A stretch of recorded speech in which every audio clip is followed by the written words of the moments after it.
Lahore airport पर सऊदीया जाने वाली फैमिली के बैग का टैग इंटरनेशनल ड्रग डीलर ने कैसे तब्दील किया। उम्र की अदायगी के बाद 6 लोग हमारे रूम में आ गए। हमने बार बार यही बात की, हमने कुछ भी नहीं किया, गुस्से में आ गए। वो भी 20 दिन मैं वहाँ पे रही जेल में। लाहौर से एक फैमिली उम्रा की अदायगी के लिए सऊदी अरब रवाना होती है और उनके सामान में कुछ मंशियात ऐड कर दी जाती हैं और फिर सऊदी हकाम उनको पकड़ लेते हैं। मेरे साथ मौजूद हैं फरहाना साहिबा और साथ सुहेल साहब मौजूद हैं, उनसे थोड़ी सी बात करते हैं। क्या वाकया हुआ, कैसे हुआ, सब थोड़ा सा बताइएगा। हम लाहौर से जब लाहौर एयरपोर्ट से निकले हैं, मेरे साथ मेरे सिस्टर, बहनोई, भांजा, भांजी और मैं 5 पर्सन थे। तो वहाँ से हमारी बोर्डिंग हुई है, हम चले गए हैं सऊदी अरब उम्रे के लिए। तो वहाँ जाके हम अपने जब जद्दा एयरपोर्ट उतरे हैं बसों में, हम चले गए अपने होटल में। उम्रा हमने अदा किया। उम्रे की अदायगी के बाद 5-6 लोग हमारे रूम में आ गए, अचानक आए हैं। और अचानक आकर उन्होंने कहा कि अब इंक्वायरी हम इंतज़ामी हज के तरफ से आए हैं और हमें बताएं कि आपके नाम क्या है। पासपोर्ट ले लिए, हमारे मोबाइल ले लिए, हमारा सब कुछ ले लिया। फिर उन्होंने अब नाम पूछा, सबके बारी बारी नाम पूछे। फरहाना अकरम मैंने बताया, कहते हैं पहले कहते फरहाना बेगम। मैंने कहा नहीं, मेरा नाम फरहाना अकरम है, मैं क्लियर कर रही हूँ कि मेरा नाम फरहाना अकरम है। कहते हैं अच्छा, आप कोई गिफ्ट भूल गए हैं, कोई गिफ्ट लाए हैं आप? मैंने कहा नहीं, हम गिफ्ट नहीं लाए, हमारा कोई गिफ्ट है ही नहीं, हमारे अपने पूरे बैग हैं। नहीं, आप कुछ भूल गए हैं जद्दा एयरपोर्ट पे, वो आपको पड़ा है गिफ्ट और वो आप लेके आए। तो मैंने कहा हाँ, हमारा कुछ भी नहीं है वहाँ पे, हमारे अपने बैग पूरे हैं, हैंड कैरी भी और लगेज बैग भी पूरे थे। तो कहते हैं नहीं, आप हम इंक्वायरी कर रहे हैं। चलो ठीक है, कर लें, पूछ लें। उन्होंने हमारे बैग भी चेक किए, फिर मोबाइल फ़ोन चेक किए। इतनी देर में इनका फ़ोन आ गया, वीडियो कॉल उन्होंने स्पीकर पे ऑन कर दिया। तो मैंने इनसे बात करना चाहिए, मैंने कहा मैं इनको बता दूं। कहते नहीं, अभी नहीं आपने बताना, हम खुद बताएंगे, वो टेंशन लेंगे तो आप ना बताएं। ठीक है, ऑलराइट। मैंने उनको बताया कि मैं टीचर हूँ, तो स्कूल टीचर। कहते हैं ठीक है, बहुत अच्छी बात है। उर्दू ट्रांसलेटर थे और वो साथ साथ अरबी उनको बता रहे थे और साथियों को। हमारे रूम के बाहर वो गेट पे दरवाजे के आगे वो 2 लोग बैठ गए और एक रूम साथ वाला उन्होंने खाली करवाया। वहाँ पे स्टेप बाय स्टेप वो बुला के पर्सन को तो वो पूछ रहे थे कि आप क्या करते हैं, क्या काम है आपके वो, और साथ साथ मोबाइल भी चेक हो रहे थे हमारे। उसके बाद वो हमें ले गए, साहब सबको इकट्ठा करके अपने हमारे सामान समेत हमें ले गए। और वो कोई दाखिलात, उनकी कोई जगह का नाम है, वहाँ इंक्वायरी ऑफिस होगा उनका, वहाँ हमें ले गए। वहाँ हमें बिठाए रखा। जब रात हो गई, काफ़ी देर गुजर गई, तो फिर हमें 3rd फ्लोर पे, साथ वाली बिल्डिंग में 3rd फ्लोर पे ले गए। वहाँ उन्होंने हमें हथकड़ियाँ लगाई, स्कैनिंग की, हमारी वीडियो बनाई, बैक साइड पे भी हाथ पीछे करके तो उन्होंने हथकड़ियाँ लगा के। तो और एक वो बैग, वही वाला ग्रे कलर का बैग था छोटा सा, वो उन्होंने टेबल पे उसको उसमें फैला दिया सारा वाइट वाइट। पता, मुझे तो पता ही नहीं था हमें कि होती क्या चीज़ है ये। तो उसके बाद फिर एक रूम में बंद कर दिया। कितने दिन तक बंद? वो एक दिन तो उनको बंद किया, उसके बाद वो मेरी सिस्टर और भांजी को वहाँ बंद कर दिया, भांजे को अलग कर दिया और मुझे जद्दा एयरपोर्ट ले गए। आप लोगों ने पूछा नहीं हमने किया कि? हमने बार बार यही बात की, हमने कुछ भी नहीं किया, हमने किया क्या है, आप क्यों हमें लेके जा रहे हैं। मैंने तो सख्ती से बात की। तो वो कहते हैं, वो गुस्से में आ गए, वो भी जैसे मारने को पड़े। तो फिर मैं चुप कर गया, हम क्या करते, फिर मजबूर थे। फिर उसके बाद हम मुझे जद्दा ले गए। वो 2 आदमी थे, वो कहते हैं हम आपके भाई हैं, कुछ नहीं होता, आप चलें, आप अभी वापस भेज देंगे। वहाँ हमने एक बंदे को पकड़ लिया और वो उस बंदे को आप पहचान करें कि वो कौन है। चली गई मैं, अब हम आपको वापस लाएंगे अपनी बहन भाई के पास, इन बहन के पास ले आएंगे। ठीक है, मैं वहाँ चली गई। तो वो फिर मुझे छोड़ के, एक ऑफिस था, ऑफिस के बाहर में बैठी रही, काफ़ी देर बैठी रही। उसके बाद उन्होंने फिर रात गुजर गई बैठे बैठे ही। फिर अगले दिन उस मॉर्निंग टाइम पे उन्होंने पुलिस के हवाले किया। वो भी ऑफिस ही था, जेल नहीं थी। तो वहाँ पे वो बैठी रही। मैंने दोपहर हो गई, मैंने कुछ भी नहीं किया। मुझे इसके बावजूद आपने यहाँ रखा हुआ है और प्यासा भूखा, और पानी तक आपने लोगों ने नहीं पूछा जी। तो वो फिर उन्होंने पानी पिलाया मुझे। तो फिर उन्होंने स्टेटमेंट ले ली। उन्होंने पूछा आप क्या करती हैं, कहाँ रहते हैं, ये छोटे छोटे क्वेश्चन किए, स्टेटमेंट तैयार कर ली। फिर उन्होंने मुझे जंजीर भी पहना दी पाँव में, बैठे बैठे। मैंने कहा बैठी हुई मैं कहीं नहीं जा रही, लेकिन उन्होंने पहना दिया। एक टीचर जो उम्रा करने गई है सऊदी और उसकी एकदम ऐसे हो जाना, तो फिर आपने कैसे होश संभाला? क्या क्या लग रहा था, क्या हो रहा है?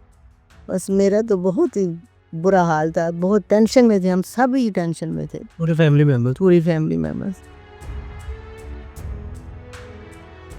अच्छा सुहेल साहब बताइएगा, आपको कैसे पता चला और फिर क्या हुआ सब? जब इनका राब्ता हमसे डिस्कनेक्ट हुआ तो फिर हमने कोशिश की, इन्हें गिरफ्तार करने आए, आपसे कॉल पे बात कर रही थी।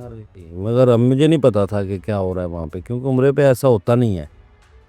तो मैंने फिर यहाँ पे काफ़ी कोशिश की, वहाँ लड़कों को भगाया, वहाँ पे जाके पूछें क्या इन्होंने वहाँ पे वो अरेस्ट किया है, क्या किया है, कहाँ गए हैं, होटल में भी नहीं है। वो कहते नहीं है जी होटल में। हमने बड़ी कोशिश की यहाँ पे, फिर मैं एयरपोर्ट पे गया, हम भाई थे साथ, हम एयरपोर्ट पे गए, वहाँ पे हमने इनकी वीडियो निकलवाई। उसके बाद जब हम वापस आए हैं तो इनकी कॉल आ जाती है जेल से। वहाँ जेल की कोई लड़की थी, वो हमें बता रही थी कि ये आपकी 3 लेडीज़ हैं, आप सुहेल साहब बात कर रहे हैं। मैं कहा जी बिल्कुल मैं बात कर रहा हूँ। तो फिर कॉल कितने दिन बाद आई थी वो कॉल डिस्कनेक्ट होने के बाद, मतलब उधर से? 2 मिनट बाद ही कॉल आ गई। फिर हमने शुरू किया, जब जैसे ही सारा मामला देखा तो इनसे बात 9 बजे पाकिस्तान के वक्त मुताबिक 9 बज के कुछ मिनट पे इनकी कॉल आई हमें, बाजी की और मिसेज़ की। उन्होंने मैं बताया कि हमारे साथ ऐसे ऐसे हो गया और चरस डाल दी हमें, चरस के केस में हम बंद हो गए हैं, जेल में। और जेंट्स जो हैं वो जेंट्स जेल में हैं और 3 हम लेडीज़ जो हैं इधर हैं। और फिर हम तो सकते हुए आ गए, जैसे पता नहीं क्या पहाड़ गिर गया हमारे ऊपर। फिर हमें ऐसे ही थोड़ी देर बाद दोबारा कॉल आ गई ANF से, नारकोटिक फोर्स की, वहाँ से, वो आप पाकिस्तान की। पाकिस्तान लाहौर से। वो फिर मैं यहाँ से हम गए 5 लोग थे, हम वहाँ पे गए। वहाँ पे जब मिले उनको देखा, उन्होंने फिर हमें बताया कि हमने ऑपरेशन शुरू कर दिया है, इंशाल्लाह हमने कुछ बंदे पकड़े हैं। हमें तादाद नहीं बताई। उन्होंने कहा जी आपके लोग जो हैं इनोसेंट हैं और इंशाल्लाह जल्दी रिलीज़ हो जाएंगे। इसने हेल्प किया? हमारी ANF से सब तमाम स्टाफ ने हेल्प की, जनरल साहब, DG साहब ने, ब्रिगेडियर साहब ने, कर्नल साहब, जितने भी हैं सब ने बड़े अच्छे तरीके से हमारी हेल्प की। फिर वज़ारत दाखिला को इन्फॉर्म किया गया, उन्होंने भी बड़ी हेल्प की। और गवर्नमेंट ऑफ पाकिस्तान, शहबाज शरीफ साहब जो हैं प्राइम मिनिस्टर हमारे, उन्होंने भी केस को देखा कि ये क्या मामला बना है। तो मुझे बताइएगा मामला क्या हुआ, इनके कैसे इनके सामान में वो जो भी था नशावर मंशियात जो भी थी कैसे ऐड की गई? ऐड इनके सामान में ऐड नहीं की गई। वो ऐसे हुआ है कि यहाँ पे जब एयरपोर्ट पे इनका टैग इनको इशू हुए हैं, 5 बैग थे, 5 पे टैग लगे हैं।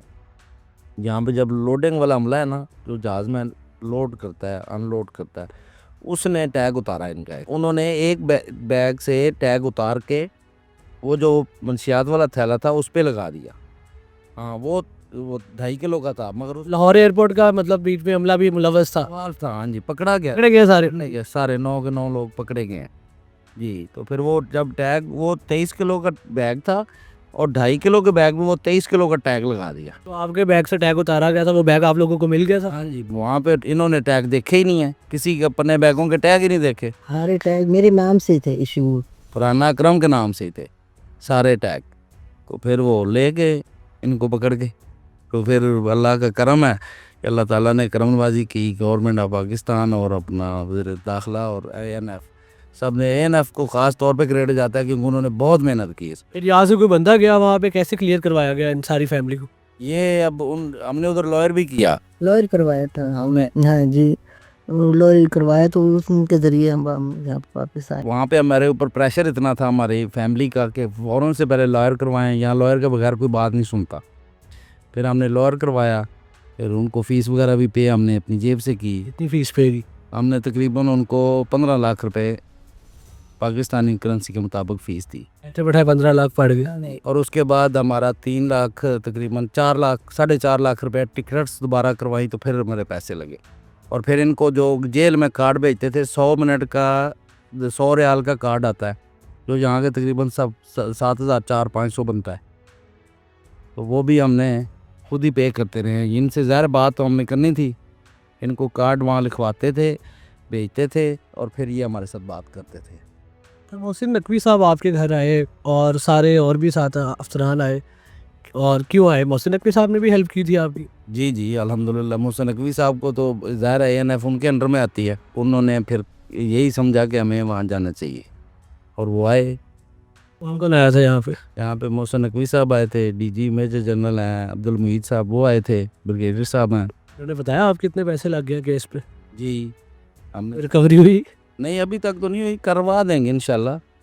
हाँ जी, अल्लाह खैर करेगा इंशाल्लाह। 10 दिन मेरी सिस्टर रही है, 20 दिन मैं वहाँ पे रही, कहाँ पे? जेल में 20 दिन आप रही हैं? जी। और वो जंजीर पे ना के हमें लेके जाते थे भाई, दूसरे एक रूम से दूसरे रूम में जाना तो जंजीर पे ना, हाथों में भी और पाँव में भी। नहीं, आप तो उम्रा की अदायगी के लिए गई थी।